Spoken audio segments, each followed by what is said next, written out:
Okay, yeah, so hello everyone viewing this. I am Oluwatobiloba Akingbulugbe, and the program will start in a minute.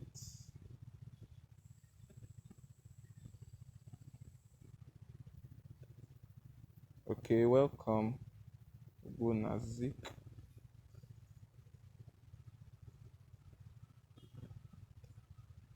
Okay, so yeah, I'll just give some time for us to join, and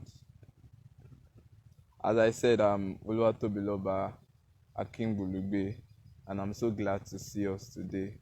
So we'll start the program in a minute because I think our guest speaker is around. Yeah, so just a minute, please. I would add him in.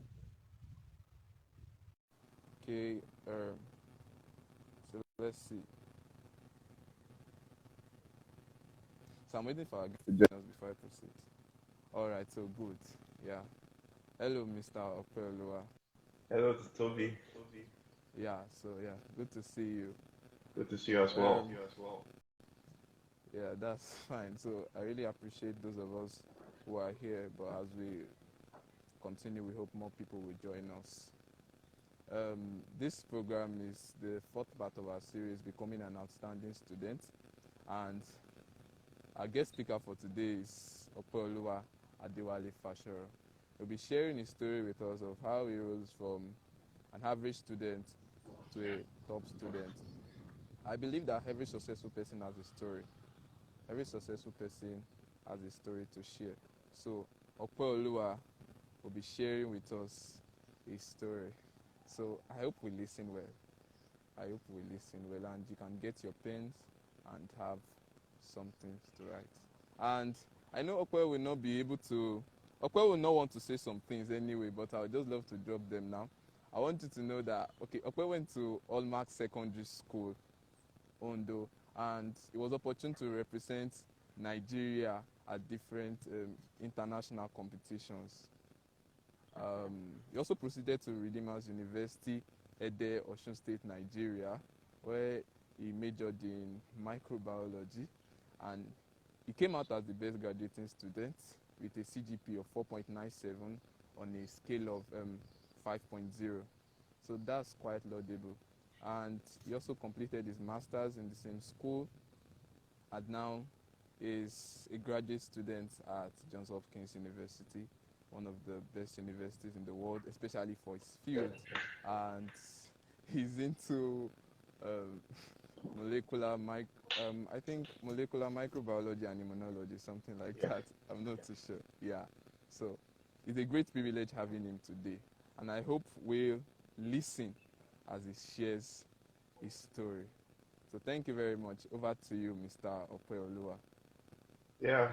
Thank you, Toby, for the kind introduction. Um, so basically, what I want to do today is to, of course, tell my story. But apart from just mainly telling a story, I want to emphasize um, certain principles that helped me. Many of which I had to learn somewhat impromptu, but by God's mercy, I was able to learn those things along the way. And interestingly, I noticed that many of the people that I found are the places that I desired to get to, top places I desired to get to, I aspired to get to. They had a similar mindset, they had a similar story. So that just showed to me that, it's there is a pattern. There is a pattern that we can align ourselves, particularly the young ones here. When you ask yourself a question, when Toby was a secondary school student, what kind of lifestyle did they have? If you align yourself to that pattern, you increase your chances of arriving at the destination that Toby got to. So, and that's why I feel that it's really important for me to come and share this story with everyone. And really, I would love if it would be possible for me to also get your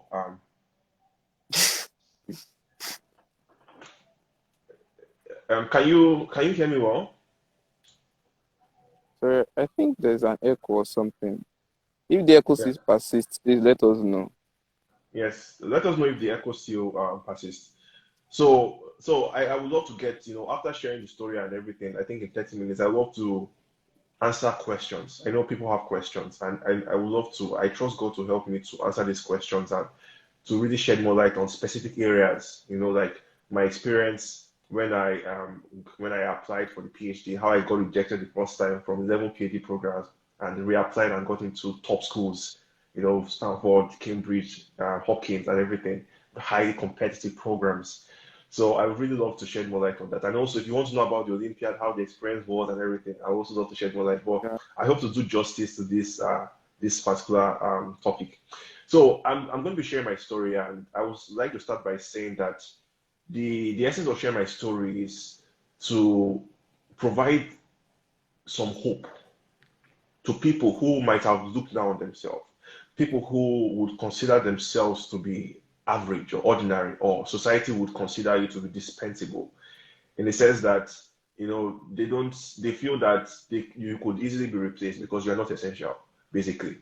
And the interesting thing that I was in that category, although in many ways I have exaggerated this story, but I was very much considered to be average, very much considered to be average, such that my primary school teacher, after I had put in as much effort as I thought was required to excel, I put in so much effort. I thought I did better than I had done previously. And when he was to describe my academic prowess, he basically said that Ope is on the fence, but about to fall off. That basically means that he is average, but he's unstable. Even though he's average, he might still fall off, go below average at times. I felt really Yeah. discouraged. So, and my performance wasn't really anything stellar. It was still the regular nominal average performance in primary school. And it is something that I relate with, and I really want to know those who are listening, who might consider themselves to be average as well. There's so many. The educational system is, and there are a couple of myths that I hope to debunk. One of those Okay. myths is that the first class students are the most intelligent students. That's a myth. It's wrong. If you find out, many of the great men, Bill Gates, I don't think he was a first class student. I don't think Einstein was a first class student. I don't think Wally Shoyinka was a first class student. They were first class literature students, English and literature students in the sense. They didn't get a Nobel Prize. So the Yeah. key to success, sorry, the key to success is not necessarily, it's not what they have told us ever since. Society has in many ways lied to many of us. It's a myth that we all accepted. Another myth is that not everyone can excel or be successful. That's a myth. It's a lie. We don't all have to be professors because they're limited spaces. We don't all have to be engineers, but we can all be successful. It all depends on how Yeah. you define success. Another myth is that some students are more gifted than others, and some therefore would always perform better than others. That's not true. We all have unique abilities. Messi, for example, if you told Messi to play maths, you don't expect Messi to, I mean, I said play maths, I mean, to excel in the maths competition. You don't expect Messi to excel in maths competition. But when it comes to football, he's a genius when it comes to football. So what Yeah. matters is you identifying your own genius and excelling in that. So pardon my usage of English in that sense, but you understand what I'm saying. Identify Yeah. your own unique ability and excel in that. The issue is that we put people into boxes, people who are not built for that area, and you force them. I must become an engineer, I must become Mm. a doctor, I must become a this. And this guy is meant to imagine Olamide, for example, or Davido, who is a genius, Burna Boy. A Grammy is Yeah. almost equivalent to a Nobel Prize in music. Hmm. Yes. Yes. Imagine the That's true. genius that will be required to compose such song. And you put Burna Boy, you force him to study law. He will be a top class Hmm. student and you consider him to be a dullard, but yet he's a genius. Yes. So my Yeah. story is a story of self-discovery. As simple as that. I basically fell in love with a subject. And I thought I was average. I thought I was below average. I believed it. Yes, I still work on imposter syndrome up to now. Imposter syndrome is where you feel you are not good enough, that you don't meet to the expectations of people. You understand? Okay. So, Yeah. so I consider myself to have been average. But deep down within me, there was the genius ability within me. And it's the same with every other person listening today. So what I hope is that today you would have an encounter with yourself and with God, of course, but with yourself.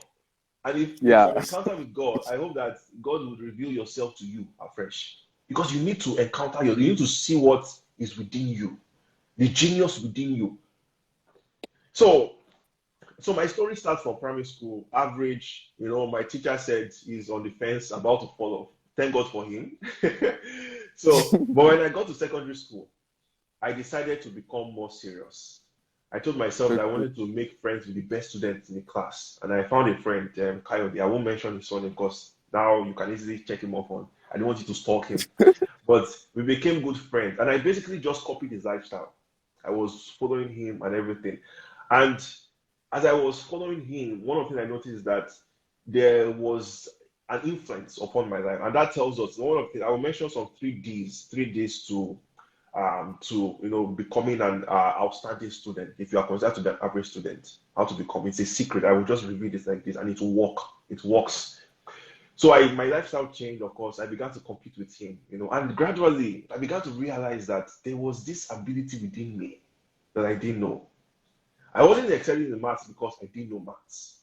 I was not excelling in maths because I didn't love maths. Okay. Are you getting what I'm saying? I was not Yes. excelling in science because I didn't love science. The issue with the educational system is that the way these subjects are provided to us is in such a manner that we first of all hate the teacher and we hate the manner in which it is provided. Therefore, we hate the subject and we close our minds from it. I have some cousins here in the US. You need to see how their teachers treat them like eggs. Oh, that's great. I'm like, what is it? So their self-esteem has been built over the period of time. And that's Yeah. why in the US, it's not as if the people here are more intelligent, but in the US, almost everybody attains their full potential in the US. So on a population level, they are performing better than those of us in Africa. Because in Africa, people don't fulfill their full potential. Either you end up doing a job you are frustrated in, either whatever happens, or your teacher has discouraged you right from secondary school to university. And luck Yeah. within you is the ability to excel. But because of what your teacher has said and everything, you don't excel. So I began to discover that genius ability right from GS1. But it actually started in GS2. Let me tell you what happened in GS2. In GS2, I learned about a competition called the Olympiad. The Olympiad. I learned about a student who won the competition and won the state round, won the national round, and was chosen to represent the country. And I could not imagine that. You mean that countries can compete, students from different countries can compete against themselves. So that is, I will no longer be a local champion because I was pursuing to be a local champion in my class. I wanted to be the best in my class, but it was even difficult for me. And so I thought about it. And then I asked myself a question, okay, if I'm to prepare for the Olympiad, I was in GS2 then, or GS2 or GS3, I was preparing for the Olympiad. What Olympiad was I prepared for? I saw physics, I saw chemistry, I saw biology, I saw maths. I knew maths was going to be difficult because we had cowbell students and I didn't love maths. I knew physics might also as well be difficult because although I wanted to be an engineer initially, but I didn't really see myself doing physics that much because we had integrated science. I wasn't so much interested in the physics area. And then Yeah. chemistry as well. The chemistry teacher we had was not, he was a good person, but I didn't also bond with chemistry, but I bonded with biology. And that brings me to my first D. The first D is derive a vision. Discover your purpose and derive a vision. This is very important because the derivation of a vision will serve as a source, an energy source for you in your journey. You will face obstacles. When you have a vision, okay, this is what I want to achieve. I want to get to this university. I want to become this person. Have a subconscious image of yourself. What I mean is that in your mind, who do you see yourself in the future? Have that image and let that image be imprinted upon your mind. I get what I'm saying. That will be your consolation. Because let me tell you something, if you want to survive in a place like Nigeria where there's everything can discourage you, you need to have a dream, you need to have a vision. So from that point, that was how I started. I derived my vision. What was my vision? I wanted to win the Olympiad. I started in GS2. My first WAEC, in GS2, what I did was that I first of all solved WAEC. I didn't know anything about biology, you understand? But I had a vision and I was reacting to that vision. So as I derived the vision, and this is there has to be a period of self-discovery. You need to sit down, put aside distractions. Our generation is the most distracted generation. We are so distracted. We spend more time on Facebook. We spend more time on WhatsApp and all those things than we spend time thinking. Joshua, I want to say Joshua Samba, apostle. There's so many apostles in my head. Bishop Oyedepo said that if you don't think, you will stink. You will stink. You will smell. That's the issue with our generation. The youth are always on Facebook, always on WhatsApp. I thank God during my own time, we didn't have Facebook or WhatsApp. You understand?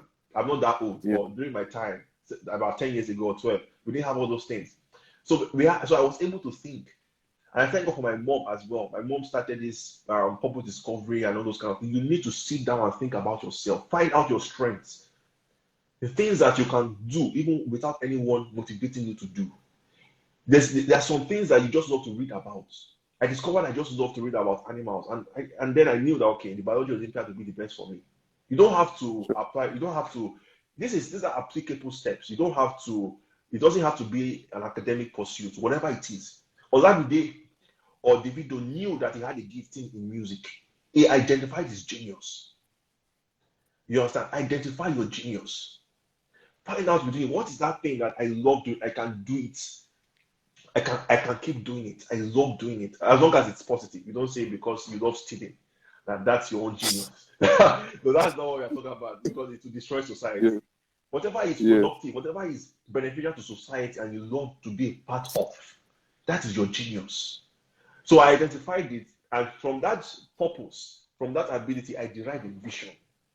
What was the vision? Define the vision. What was the vision? To win the biology Olympiad. And I started from GS2. Once you have derived that vision, the second D, the first one is derived, the second one is drive with the vision. Drive with that vision. Drive with that vision. Once I knew that I wanted to win the biology Olympiad, I started immediately. I didn't wait the next day. Don't wait for the next day. You get what I'm saying? Start immediately. I started immediately. I remember in the library, I used to spend a long time in the library. Although I got the I'm explaining how I drove with the vision. I got this series, YX series. I started preparing, I started answering questions. I didn't know anything. I didn't know shishi. I didn't know anything. And I started, solving YX. I solved my first YX series. I guessed the questions 10, and I think I got 6 over 10. I guess. Wow. I didn't know. But that was me. That was me driving with that vision. I remember as well, GS3, when I became the class captain, I wish I had some of my colleagues here. They would testify to that. Me and a friend of mine, Rinu, I won't mention his surname as well, so you won't stalk him. Rinu, oh my God, Rinu was wonderful. Rinu was so intelligent, and he was so passionate. Rinu and I would work in the class. You know the bowler, for home students who are watching, there's a place where we incinerate textbooks, unused textbooks, torn textbooks. I would go there because I was the class captain and I was expected to discard waste, and some of which will be used textbook from senior classes. So when I would get to the dustbin, the incinerator, I would find scraps of biology textbooks on the floor. You know what I did? I would pack those textbooks. I'll put them in a cardboard, in a cardboard paper. What do you call it? In a box, in a paper box, and I'll take it to the class. I didn't know anything. I was still in junior class, but I had a vision, and I was responding to my vision genuinely. I was driving with that vision.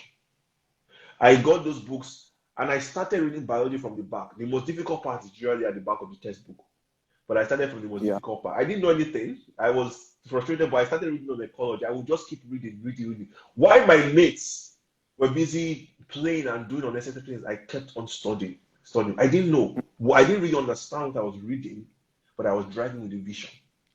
Innocently driving with that vision. So, and the interesting thing is that when you have a vision, it helps to save you from distractions. You say if the purpose of a thing is not known, abuse is inevitable. If you don't know where you are going, if you don't know where you are, if you don't know your destination, you would arrive at anywhere. And anywhere is as good as nowhere. If you don't know where you are going, you arrive at anywhere. And anywhere is as good as nowhere. So if you don't have a clearly defined vision, you will be a yes man and a yes woman. Every small thing, this, because you won't have resolution, you won't have restrictions, you won't have clearly defined boundaries. This is who I am. If you cannot define your vision, you won't know who you are. Anything goes. And you just end up being distracted. You'll be here, you'll be there. At the end of the day, you won't be productive as a human being. There are so many visionless youths. I'm telling you the truth. If there's anything a young man needs in this life, it's a vision. It's not money. Don't give him money. Give him a vision. I get what I'm saying. So when you have that vision, it will help to prevent you from distractions. Things like having girlfriend. It's not bad to have someone that you like and you want to get married to. Even at a young age, if you find that good, you just have to keep yourself till you get married. That's all. If you can wait for 10 years, NYSC and all those things, God bless you. It's good. You understand? But when you have that vision, it helps to prevent you from distractions, mistakes. You know who you are. You can't do these things. You are focused. It saves you. It saved me from mistakes because I had a vision. You understand? So then the next thing is to drive with vision, like I said. And that was how it was for me, those textbooks. And one interesting thing also that helped me in driving with the vision was in SS1 when I met Mr. Opeoluwa. I can't forget that man. You don't really know him so well, but I know him a lot. That man he saved my life. In GS3, as I was driving, I realized that I'm still not driving with the vision.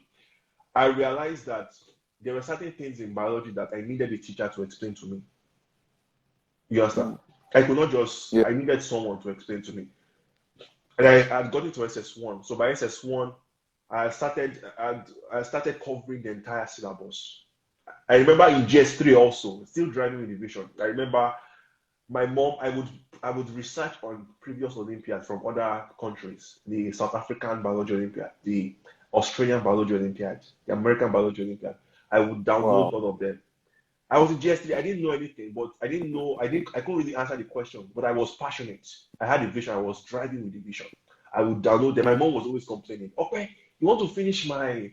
You want to finish my paper? But I kept downloading. And I thank God my mom, she was patient with me. I would download them, I would read them, I was talking. That was SS1 early. That was about 2 years. That was about 2 years before the actual Olympiad competition. I get what I'm saying. So I met Mr. Opeoluwa. Let me tell you how I met Mr. Opeoluwa. They used to have in my school, they have a competition class. And the benefits of the competition class is that you don't get to attend assembly. So I was late for assembly. And in those days, now, thank God, things are better at home. In those days, hey, when you had Mr. Polos, Mr. Banji, you understand? You couldn't have come late for assembly. You would prefer to just hide somewhere. At all. You understand? And God help you, Mr. Adebayo, to catch you in the hostel. You are finished. You understand? So I was late for assembly, and I knew that they were going to deal with me. So I wanted to escape. So I now wanted to sneak into thank God, see how God worked out it. I wanted to sneak into the Olympiad class, into the competition class.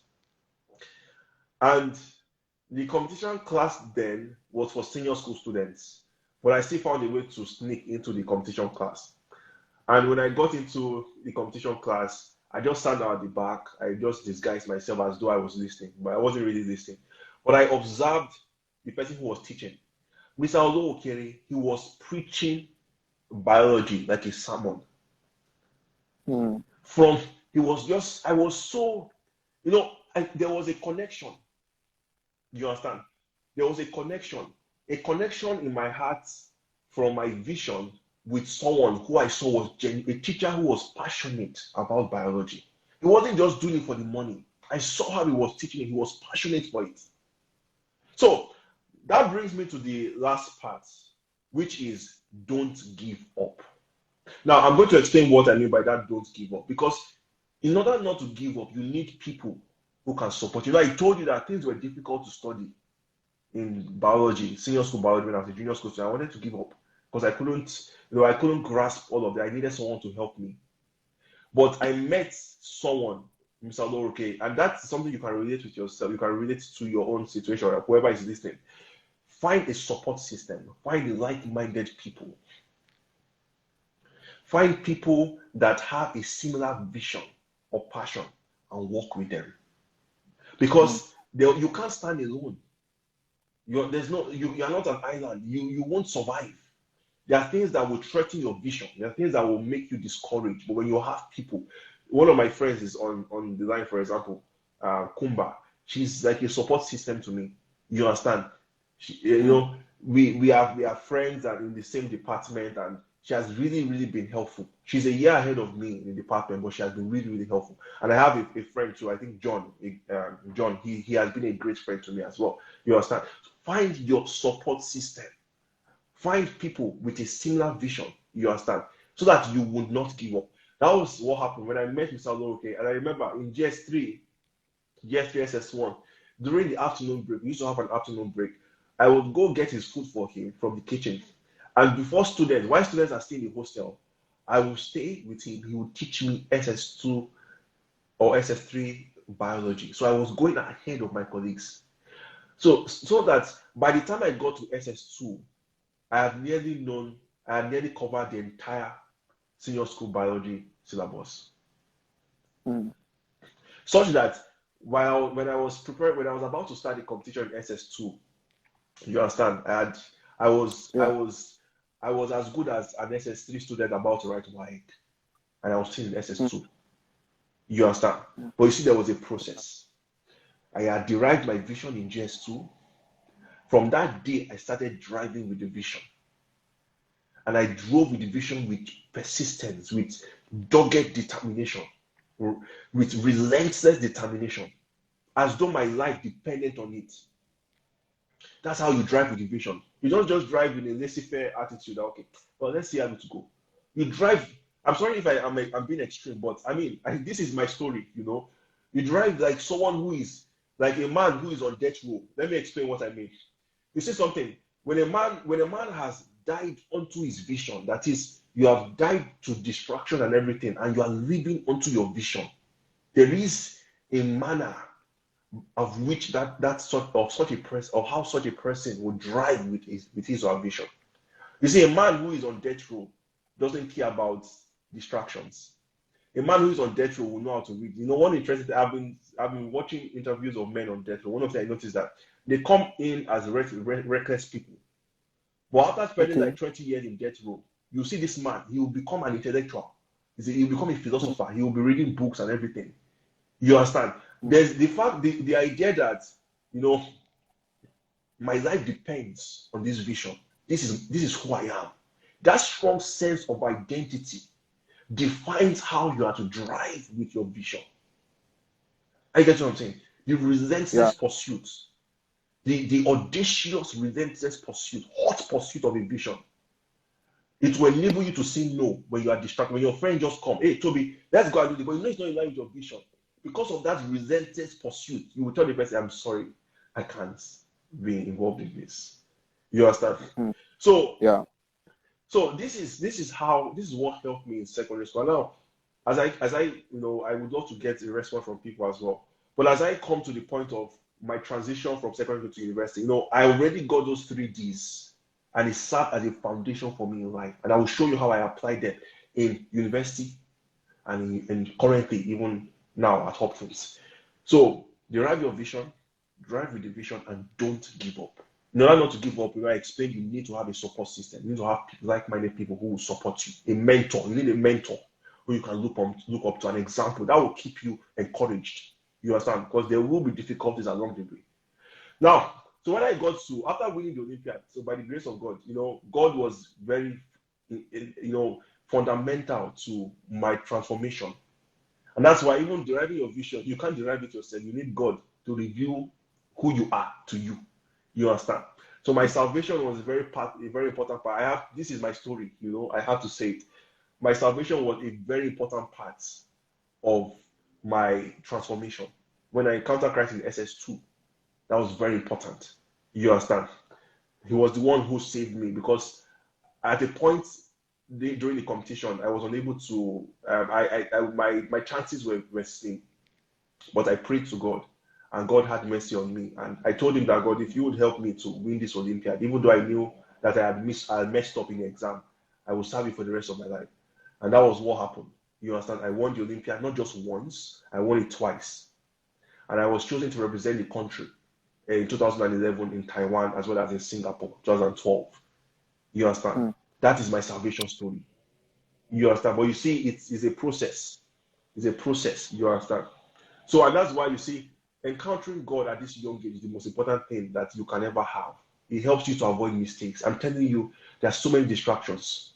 There's so many distractions. You need to have a moral code. You need to have, not a matter of morality, but I would say a spiritual code. A spiritual code grafted upon the word of God that will keep you.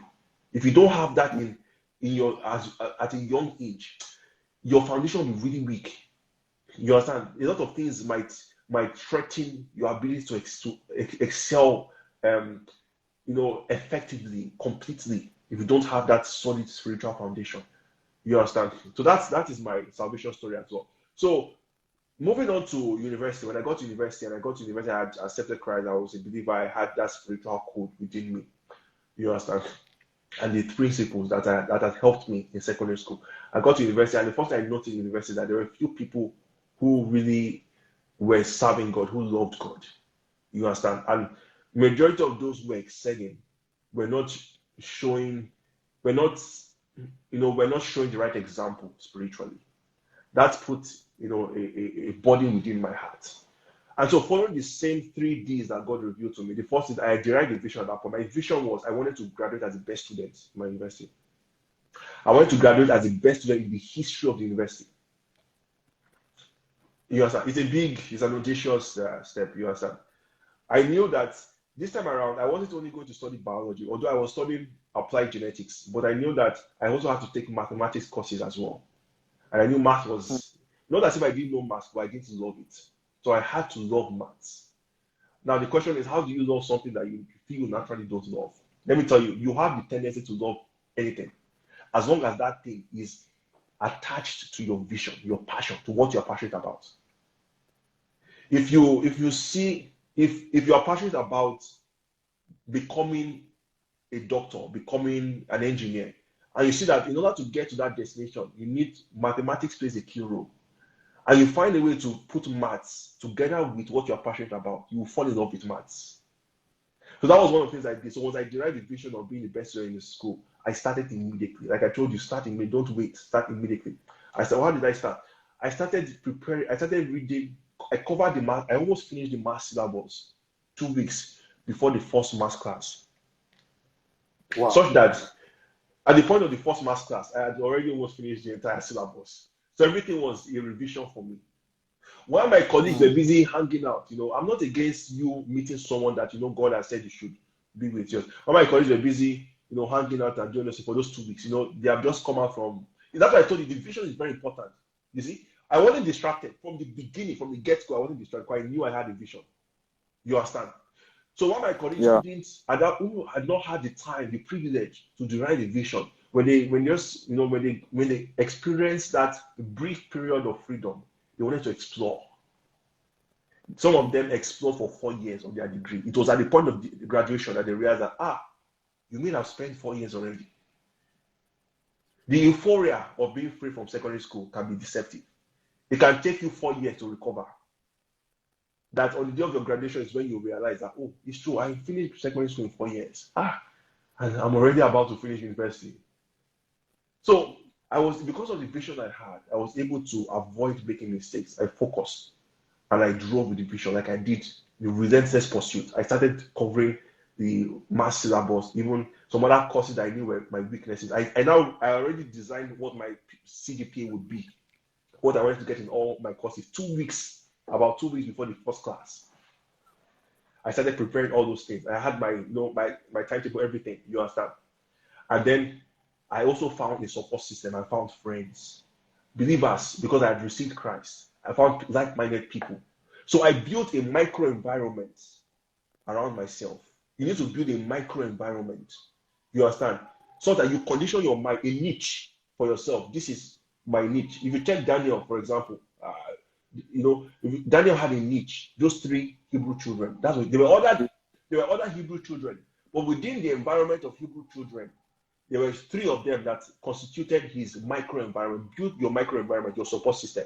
I did the same thing. Those 3 Ds were still applicable. I built my micro environment.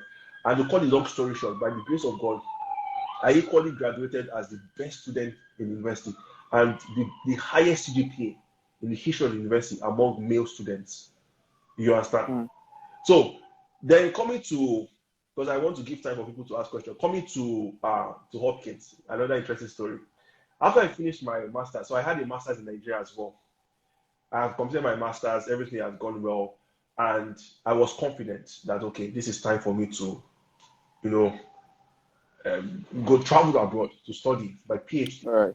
I'd had experience, in foreign institutions, foreign training, and blah blah blah. So I thought that this is time for me to travel abroad. You understand? And so I applied. I sent about nearly 50 emails to professors requesting for opportunities. Just one of them gave me the opportunity to come over to the US to work with him as a visiting scholar. If you look at it, what D does that fall into? Drive with your vision. You understand? Relentless pursuits. You understand? And also, I applied to Switzerland. This was when I was back home in Nigeria. So I went to Switzerland, a highly competitive training program. I was first of all rejected. One of the things I did was I now contacted, even before that, I contacted all the committee members. I did my research and I found out the committee members and I spoke to them one by one, telling them that it's important for them to include African students that might be underprivileged. And so by the time they were all discussing, they knew that this guy is really passionate. For him to have reached out to us, he showed his passion. Let us give him a chance. So I was interviewed and I also was accepted. You see, drive with the vision. Wow. You understand? Don't just sit down, Nigeria, and say, or whatever country you are watching from, or whatever situation you are in. Don't just sit down and say, well, this is the way the situation is. You need to get up on your feet and drive with the vision. But you must first drive your vision. And so then at Hopkins, so I thought that, okay, it's time for me to apply to Hopkins. I should stand a chance, blah, blah, blah. I applied to 11 programs. 11 programs, my brother. I applied to 11. I applied to 11 programs. With all the sweat I had put in, all those things, I applied to 11 programs, sir. Would you guess how many acceptances I got? I got 0. Would do 0. I didn't even get invited for an interview.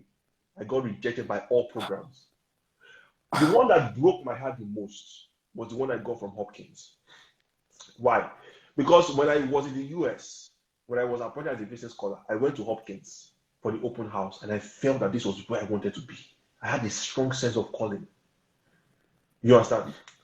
And so I had met the people there. I thought, oh, this is it. This is where I'm going to buy everything. So when I got rejected from Hopkins, oh my God, I was about to faint. I tell you.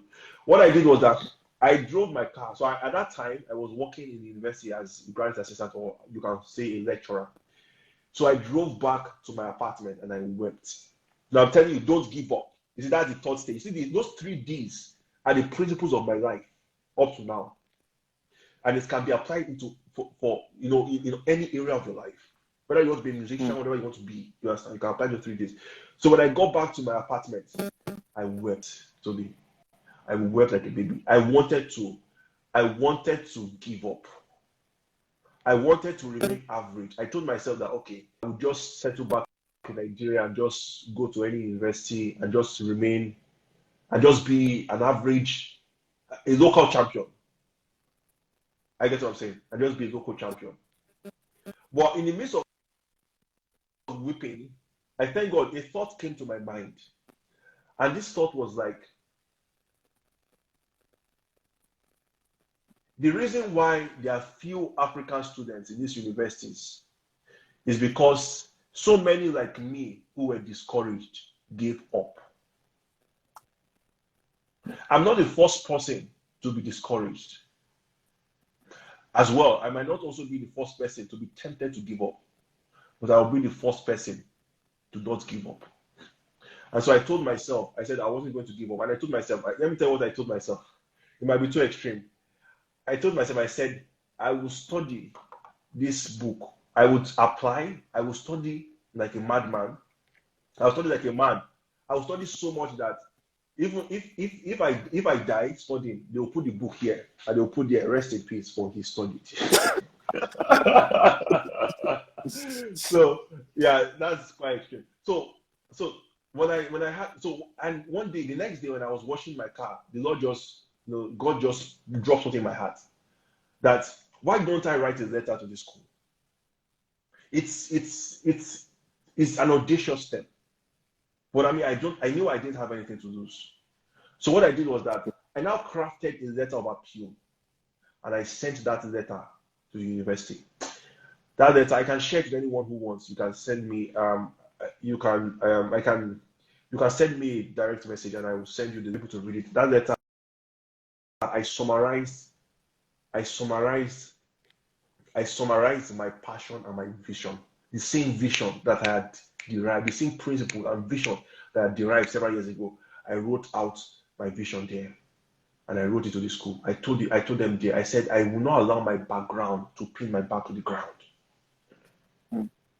I wrote there, I said, Eleanor Roosevelt said, the future belongs to those who believe in the beauty of their dreams.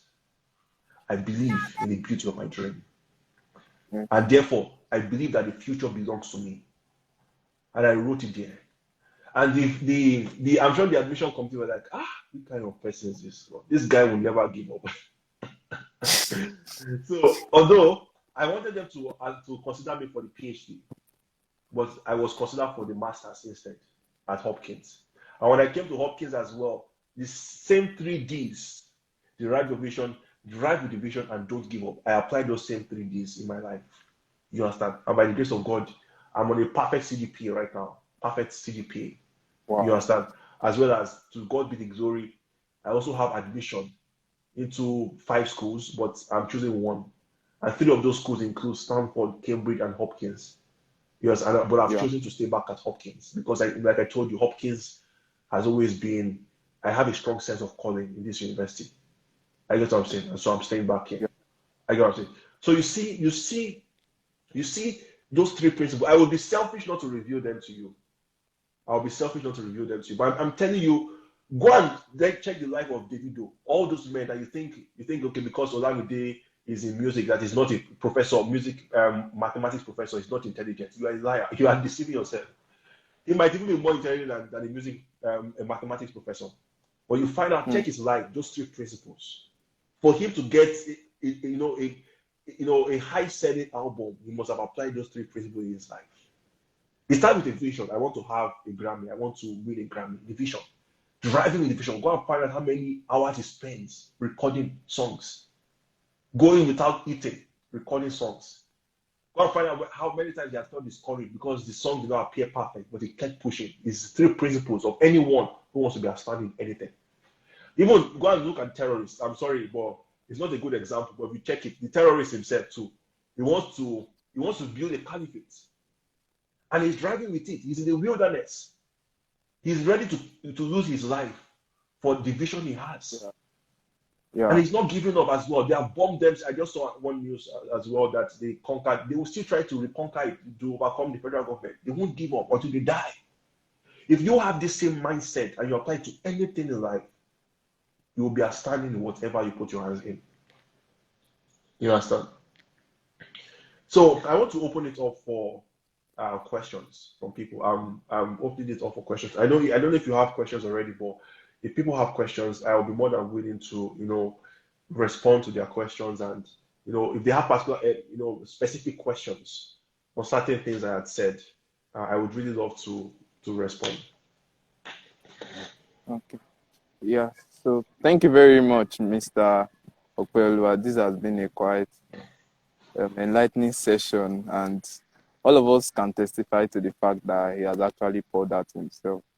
And when a man with a vision is speaking, you surely know. It's not something you can fake.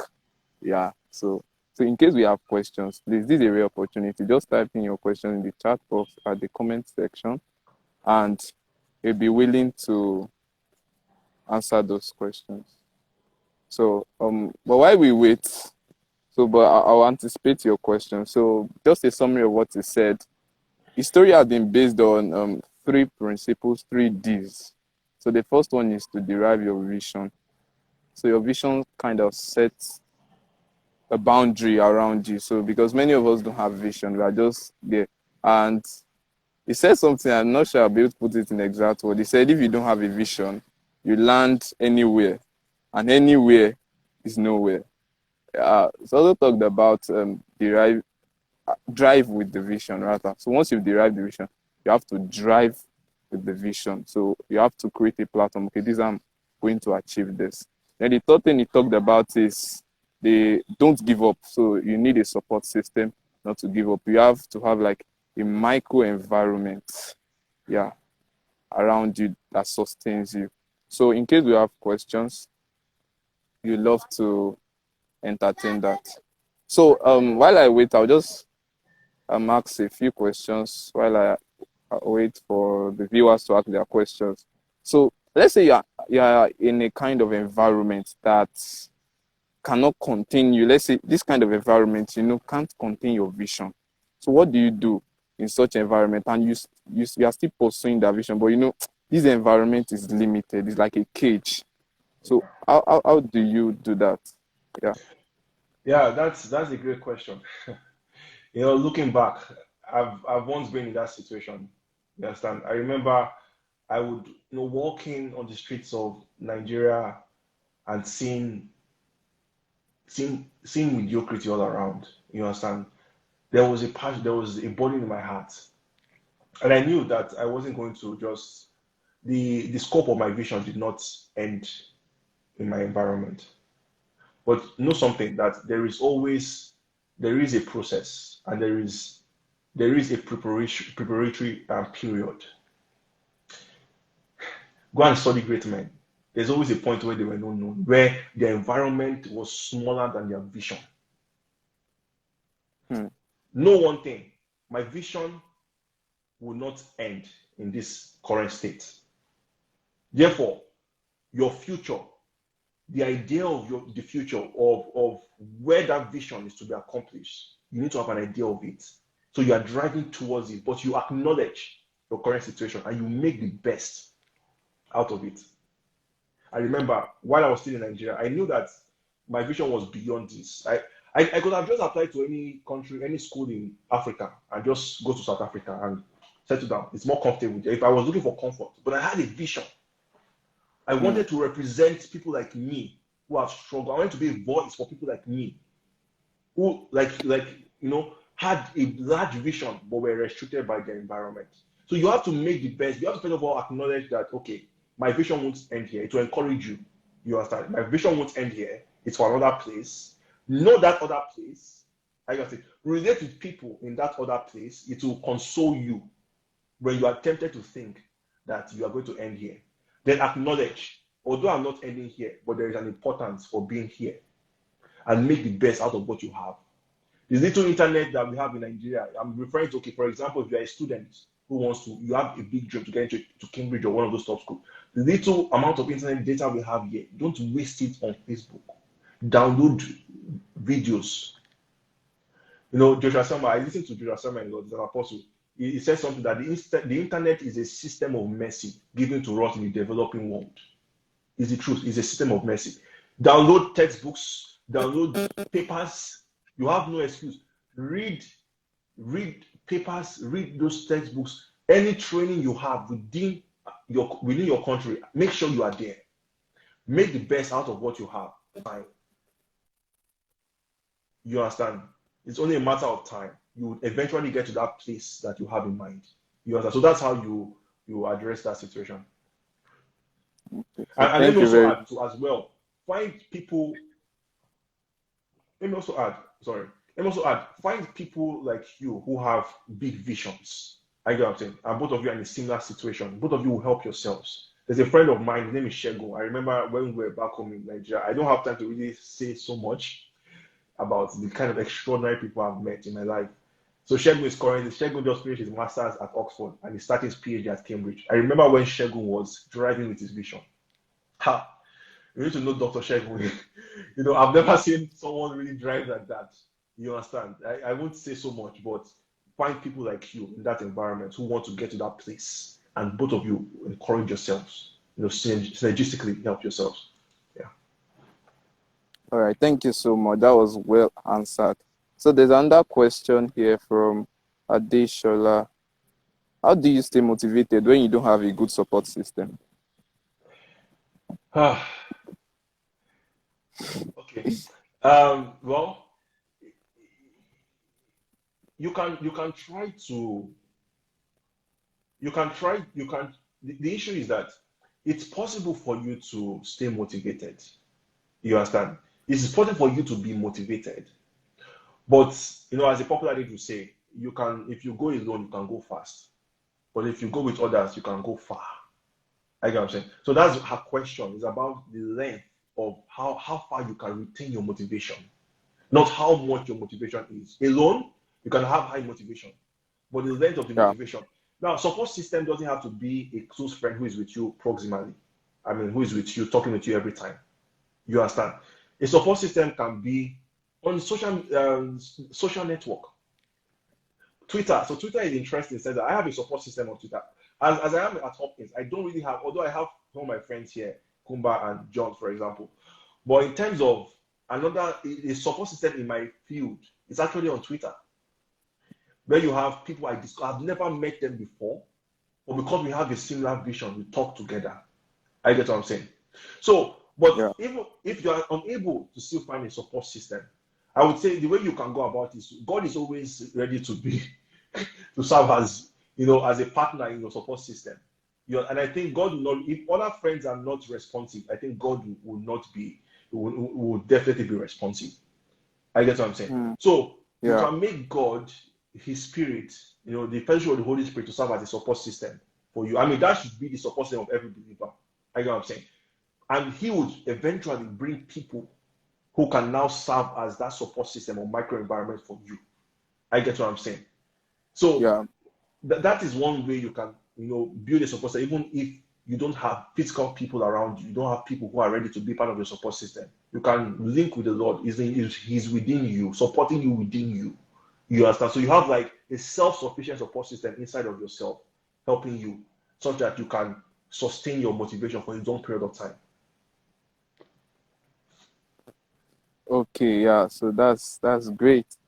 Lady King D is asking another question. Can you safely say your vision changes with time or transits depending on where you find yourself? Yeah, that's a good question. So there are different things. We have your purpose and you have your vision. Your purpose is Okay. is the reason why you are alive. Is the summary of all you are, your blueprint, is the large picture. Within that Okay. purpose, there are visions that you have still under the purpose. They must not contradict your purpose. Important. They might not be exactly your purpose, but they must not contradict your purpose. So those visions per time will take you. I get what I'm saying. Yeah. So your purpose is like, it's not vision. When you say vision, purpose, they are synonymous because they mean futuristic things, looking ahead. This Yeah. you understand. But a vision is more of like, you can have a larger vision with smaller visions under. You understand? That can serve as goals. You understand? But a vision is within your purpose, the framework of your purpose in life. And Purpose. per time, you understand? Per time, they don't change in the sense that they don't contradict themselves. Instead, they supplement each other. It's all facets, is in facets. I get what I'm saying. You understand? Yeah. They supplement each other. They don't contradict. It's very important. If they contradict, then there's an issue. You understand? So you might have different visions, but they are not contradictory visions. They're just taking you to in line with your purpose to your final destination. That's it. Yes.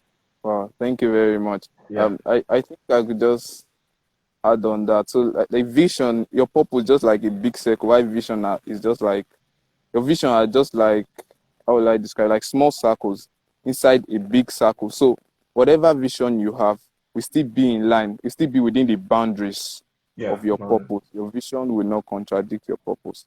Yeah. So that's a great one. I won't be able to take much questions anymore, but I'll still be able to take a couple more. So from How We're Lucky, we have that. Sir, how were you able to manage rejections in the past? Hmm. So that's a good question. So, um, before my major rejection, my PhD rejection, I had not really experienced so many rejections. So it was a shocker for me. But I learned a Okay. very important lesson, which I believe can be helpful to anyone who faces rejections. I saw rejections as part of the process. Success is a Mm, process, and rejections or failures are parts of that process. I get what I'm saying. So you need to yeah. redefine how you see failure. Failure is an opportunity to learn, and it should lead you closer to success. So when you see rejections or failure like that, instead of you feeling really bad from when you experience failure or rejection, you would feel more motivated. So the failure itself will serve as a fuel to push you further, because there are a lot of rejection that one will experience in life. So that will keep pushing you. So rather than pushing you backwards, rejection and failure will keep pushing you forward. That's how great men excel. Elon Musk, all those people, they learn from rejections and they learn from it and they step back up. You understand? So it is the courage to continue after failing that matters most. You understand? And you need to redefine how you see failure and rejections. They're part of Yeah. the success process. Yes. Thank you very much, Mr. Quest. So that we'll be able to save this video, I'll just take this last question. Maybe we will be able to answer it in a minute. Um, so okay, for Mr. Kobe Eric, okay. How do you acquire your vision when your parents are not in support? Oh, Wow. that's a very interesting one. Well, um, it's really going to be difficult. It's actually going to be difficult to answer it with the short period of time that we have. You understand? But one thing I can say is that I wouldn't advise you to rebel against your parents, but earn their trust. If you still want to go ahead, if you're at a point where you have to make that decision, earn their trust and reach a point of equilibrium. And know that you are taking a risk. Know that your parents acknowledge that you're taking a risk and pursue whatever you want to pursue, but don't rebel. Fight for that equilibrium. It might not be perfect, but reach that equilibrium and then pursue whatever you're pursuing. But we can talk further. He's my Oga, so we can talk further.